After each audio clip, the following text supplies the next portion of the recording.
مفلس اور مسکین کی فضیلت۔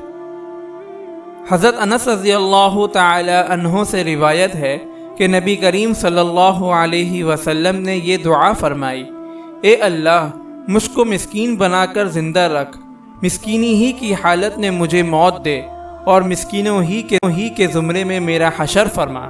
حضرت عائشہ رضی اللہ تعالی عنہا نے حضور صلی اللہ علیہ وسلم کو یہ دعا فرماتے ہوئے سنا تو کہنے لگیں: یا رسول اللہ، آپ ایسی دعا کیوں کرتے ہیں؟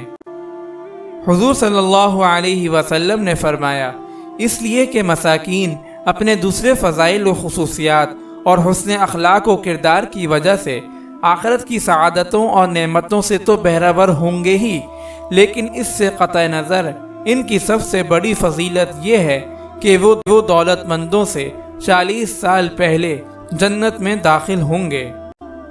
دیکھو عائشہ، کسی مسکین کو اپنے دروازے سے نا امید نہ جانے دینا، بلکہ ہر حالت میں اس کے ساتھ احسان اور حسن سلوک کرنا، اگرچہ اس کو دینے کے لیے تمہارے پاس کھجور کا ایک ٹکڑا ہی کیوں نہ ہو۔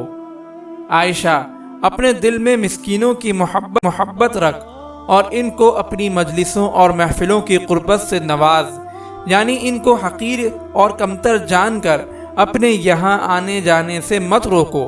اگر تم ایسا کرو گی تو اللہ تعالی قیامت کے دن اپنی قربت سے نوازے گا، کیونکہ فقراء اور مساکین کے ساتھ محبت اور ہمدردی کا برتاؤ کرنا اور ان کو اپنے قریب آنے دینا اللہ تعالی کی قربت حاصل ہونے کا ذریعہ ہے۔ اگر آپ اس صدقہ جاریہ میں شامل ہونا چاہتے ہیں تو چینل کو سبسکرائب کریں اور لائک اور شیئر کرنا نہ بھولیں۔ جزاک اللہ خیرا۔